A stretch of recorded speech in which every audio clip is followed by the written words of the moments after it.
Nesse teor ainda que estamos estudando, o STJ, o Superior Tribunal de Justiça, já decidiu, e isso é bom que fique bem claro e sedimentado, que a ausência de impugnação não impede que se leve esse tema para o judiciário e até mesmo para as escalas superiores da administração. Portanto, o STJ já decidiu isso, nós precisamos ter como ponto fundamental e consolidado que, mesmo no âmbito do processo licitatório, se o licitante perdeu um determinado prazo, não é? Aquela ilegalidade pode ser levada ao judiciário. Porque diz a própria Constituição que qualquer lesão a direito, não é? Se não for resolvido no âmbito da administração, pode ser levado para o judiciário, ou para o judiciário diretamente. Quando nós falamos em invalidade dos atos, não é? E estamos falando desse tema porque o próximo tema é recursos. Quando falamos de invalidade dos atos, nós temos que fazer uma leitura atenta das duas leis que estão no sistema, as duas leis que tratam do processo administrativo. Vejam lá, nós temos uma lei que trata do processo administrativo no âmbito federal e uma lei que trata do processo administrativo no âmbito estadual. Se olharmos as duas leis, nós vamos verificar que elas tratam do mesmo assunto, mas pontuam determinadas questões de uma forma, às vezes, um pouco diferente. Mas nós vamos utilizar as duas normas. E vou explicar daqui a pouco por que nós vamos utilizar as duas normas. Bem, quando falamos de invalidade de ato administrativo, e os senhores já são doutores em atos administrativos, quando nós falamos em invalidação do ato administrativo, nós temos que reler o artigo 8º da Lei do Processo Administrativo Estadual. Nesse artigo 8º da Lei do Processo Administrativo Estadual, diz lá textualmente, são inválidos, invalidade é decorrência de ofensa ao princípio da legalidade. Diz lá, são inválidos os atos administrativos que desatendam os pressupostos legais e regulamentares da sua edição, ou os princípios da administração, especialmente nos casos. E aí a lei, o artigo 8º, elenca uma série de situações que comportam a invalidade. E vamos aplicar isso na licitação, porque sabemos que o procedimento licitatório é um ato administrativo complexo. O primeiro requisito de invalidade, quando existir incompetência, ou seja, quando a pessoa que estiver se manifestando no processo, não é, ela não for a autoridade competente para isso. Temos aqui, portanto, a primeira invalidade. Ou na omissão de formalidades, ou na impropriedade do objeto, não é, ou na inexistência de congruência lógica entre o motivo e o conteúdo do ato. Já estudamos isso lá em ato administrativo. Também por desvio de poder ou por falta ou insuficiência de motivação. Vocês se recordam que há pouco estávamos falando das diligências, né? Falávamos que a comissão de licitação pode empreender diligências para sanar alguma dúvida que exista dentro do procedimento licitatório. Bem, falamos também que essa diligência deve ser registrada em ata. E esta ata, ela deve, na verdade, expor os fundamentos e dizer depois o resultado da diligência. E esta ata, na verdade, ela está motivando a razão pela qual a administração pública tomou aquela providência. Então vamos imaginar que nesse caso da diligência, a comissão, a autoridade superior, deixe de motivar suficientemente o porquê fez aquilo. Se ela deixar de motivar, ou se a motivação for insuficiente, esse ato será inválido. E se for inválido, ele compromete todo o processo licitatório. Vamos imaginar que, em uma determinada situação, a administração verificou realmente que procedia os argumentos de um determinado licitante e ele continuou na licitação. Ora, os outros podem impugnar, inclusive, judicialmente, utilizando o mandado de segurança. Por quê? Porque ele é aquele ato da administração, né? Aquela diligência não foi motivada adequadamente. Né? Bem, quando nós falamos em motivação, nós temos que lembrar, ainda lá na aula do ato administrativo, a motivação significa a indicação das razões que justificaram aquele ato. Né? Portanto, a motivação é a exposição do porquê a administração fez daquela forma que fez. Uma outra questão se diz a respeito do prazo para declarar a invalidade de um ato administrativo. Na lei estadual, nós temos 3 situações que a lei reputa de atos nulos. Não é? No artigo 10 diz: a administração anulará seus atos inválidos de ofício ou por provocação, salvo quando. E aqui vem algumas exceções. Primeiro, ultrapassado o prazo de 10 anos. Portanto, no âmbito da administração pública do Estado de São Paulo, o prazo para declarar a invalidade ou a nulidade de um ato é de 10 anos. Na verdade, aqui existe um ponto de interrogação muito grande. Por quê? Porque na lei federal, na lei do processo administrativo federal, quando trata do mesmo assunto, a lei federal fala em 5 anos. Diz lá no artigo 54 da lei do processo administrativo federal, que é o direito da administração de anular os atos administrativos de que decorram efeitos favoráveis para os destinatários, decai em 5 anos. Vocês poderiam perguntar, qual que eu vou adotar? A lei federal que fala em 5 anos ou a lei estadual que fala em 10 anos? Nós vamos adotar a lei federal que fala em 5 anos, porque a própria Constituição já descreve no seu texto que os atos em face da administração prescrevem em 5 anos. Tanto é que todos sabem que na declaração de imposto de renda, passados 5 anos, não é? Todo mundo fica feliz porque o fisco não te glosou naquela declaração que você omitiu algumas informações. Ora, se a Constituição fala que o prazo é de 5 anos, a administração pública estadual não pode ampliar por 10. Obviamente, esse artigo é inconstitucional, no meu modo de ver. Não foi decidido nada ainda, apenas a minha observação. E ainda, um ato administrativo não pode ser invalidado quando essa invalidade não resultar em nenhum prejuízo.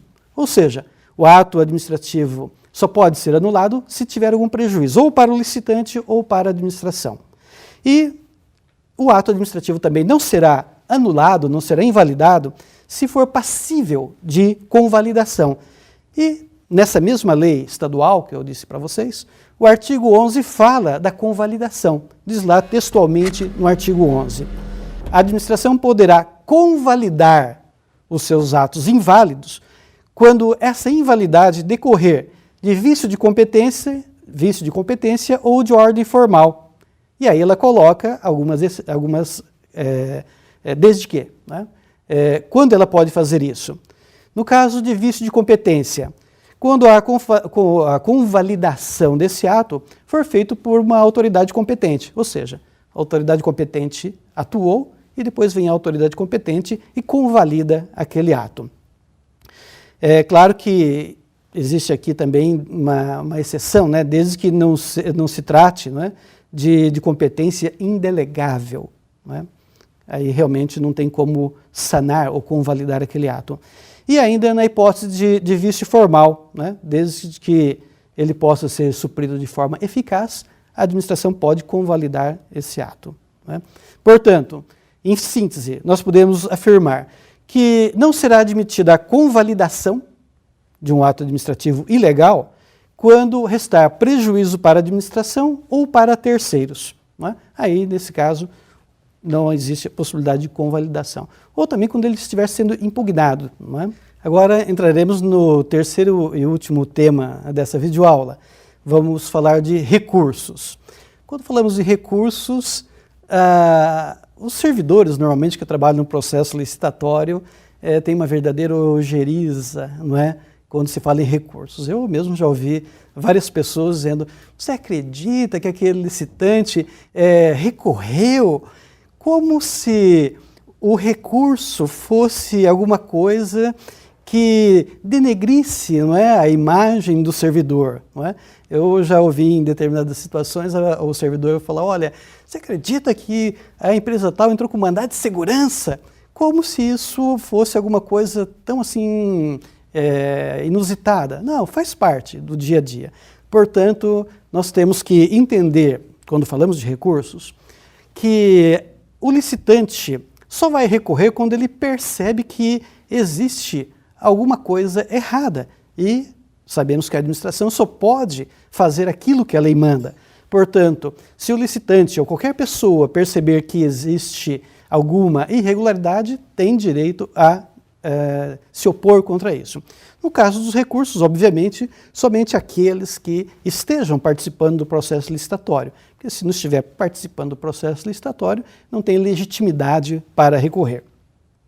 Portanto, nós podemos dizer que, em princípio, todas as decisões administrativas comportam recursos. Mas o que é decisão administrativa? A decisão administrativa é um ato administrativo. Mas decisão administrativa é aquela onde a autoridade competente se manifesta em nome da administração e concede ou não concede, ou autoriza ou não autoriza, ou permite ou não permite alguma coisa para alguém. Não é? Então, dentro do processo licitatório, normalmente é isso que ocorre. Bem, nós podemos falar, portanto, repetindo que todas as decisões administrativas, a princípio, comportam recursos. Mas nós temos algumas situações que impedem o recurso. A primeira delas é a perda do prazo, obviamente. Não é? Nós temos lá 5 dias para recorrer. Se o licitante deixou passar 5 dias, não é? Ele pode até chegar em você e falar, olha, por favor, quebre o meu galho, né? Dá mais uns 3 dias. Não é? Você pode até ser muito solidário com a empresa, mas não pode abrir mais prazo, porque os outros vão reclamar e aí vai dar problema no processo licitatório. Portanto, a primeira situação que impede um recurso é o esgotamento do prazo devido para a proposição do recurso. A segunda são condutas incompatíveis com a vontade de recorrer. Não é? Vamos imaginar que, em determinado momento, o licitante tem que se manifestar se ele tem interesse de recorrer. Ora, se ele não se manifestou naquele momento que tem interesse de recorrer, nós falamos que aí existe uma preclusão. Né? O prazo, o direito dele recorrer está ali. Se ele não quer exercitar, ele não vai ter mais esse prazo para frente. Fazendo aqui um parêntese. Claro que depois ele pode ir ao judiciário, mas fechando um parênteses. Ou ainda não haverá possibilidade de recurso quando a autoridade que decidiu for aquela autoridade que ocupa a mais alta hierarquia dentro daquele órgão. Aí vai recorrer para quem? Só para o judiciário. Né? Quando falamos em recursos, nós temos que lembrar dos pressupostos, aquilo que eu falei agora há pouco. Né? Quais são esses pressupostos? Primeiro, de legitimidade. Só tem legitimidade para recorrer aquele que participa do processo licitatório, obviamente. Não é? Quando nós falamos em interesse recursal, nós temos que imaginar que alguém foi lesado de alguma forma. Portanto, nós falamos em legitimidade e interesse recursal. Legitimidade, só aquele que participa do processo licitatório. Interesse recursal, a pessoa tem que ter algum direito maculado. Ela não pode recorrer do nada. Ela não pode recorrer porque o outro foi prejudicado. Isso nem existe, mas apenas como exemplo. Né? Nós temos também a tempestividade, que eu acabei de falar agora. Então, nós temos 3 pressupostos. Primeiro, para recorrer. Primeiro, legitimidade. Segundo, interesse. E o terceiro, o prazo, estar dentro do prazo para recursos. Nós temos ainda mais alguns pressupostos. Tem mais 3 pressupostos. Primeiro, o recurso deve ser na forma escrita. Se for na forma verbal, tem que ser tomado a termo. A fundamentação do recurso, ou seja, a razão da impugnação, o porquê ele não concorda, o porquê ele entende que a administração tomou uma providência equivocada. Portanto, ele tem que fundamentar, principalmente em jurisprudências dos tribunais superiores, dos tribunais de contas, dizendo que, olha, a administração não julgou conforme o tribunal entende. Não é? E, por último, dentro do pedido de recurso, a última exigência é que ela faça um pedido para uma nova decisão. Imagine, por exemplo, um recurso, no final não pede nada. A administração vai receber e falar, olha, não sei o que você está pedindo, portanto, perdeu o recurso. Né? Nós temos ainda a questão do processamento do recurso. Isso é muito importante, porque nós temos algumas etapas e uma metodologia própria para os recursos. Primeiro, quando nós falamos em recursos, nós temos que lembrar que o recurso deve ser apartado do processo licitatório. Né? Alguém pode falar, mas eu vou ter que fotocopiar todas as peças mais importantes, né, para o recurso? Sim. Né? Por quê? Se faz um novo processo, se monta um novo processo com o recurso, com o pedido da parte, com todos os documentos que ela indicou para a transcrição, para a fotocópia, e esse procedimento, não recursal é feito à parte. Por quê? O recurso sobe e o procedimento licitatório continua, se for dado se não for dado um efeito suspensivo, por exemplo. Não é? Aqui nós temos que lembrar o seguinte, a autoridade que vai analisar o recurso é aquela que decide, que está sendo contestada, que a sua decisão está sendo contestada. Essa autoridade não pode, de plano, liminarmente, ou seja, sumariamente rejeitar o recurso, né? Dizendo, não conheço do recurso porque os fundamentos são de evidência em procedência. Né? Pá, carimba, fechou, você recorreu? Recorreu. Né? Mas eu achei que o seu recurso não vale nada, já está arquivado. Passamos para a fase seguinte. Não pode ser assim. Né? A administração deve observar que o recurso precisa de uma tramitação. E a tramitação desse recurso deve ser, em primeiro lugar, a administração deve dar vistas para os outros licitantes para também se manifestar. E ela deve analisar os argumentos, os fundamentos postos pelo recorrente, pelos outros que eventualmente se manifestaram, e aí ela pode fazer o seu juízo de retratação, dizendo, olha, realmente me equivoquei, não é? Mudo a minha decisão. Mas isso de mudar a decisão vai, com certeza, causar o direito, vai propiciar o direito da outra parte fazer um recurso também em cima daquela reconsideração. Não é? Portanto, nós falamos que, mesmo no caso de reconsideração, os autos devem subir à autoridade superior para que concorde com o julgamento da primeira ou se manifeste dando um outro entendimento para aquele questionamento. Não é? Bem, se a autoridade superior, vamos imaginar o seguinte, realmente concorda com o posicionamento da primeira autoridade, ela vai dizer que pelos seus próprios fundamentos, que aquela decisão foi acertada, enfim, ela vai motivar para justificar e concordar. Se ela não concordar, ela vai ter que dar um outro julgamento. E aí, como disse inicialmente, fundamentado, não é?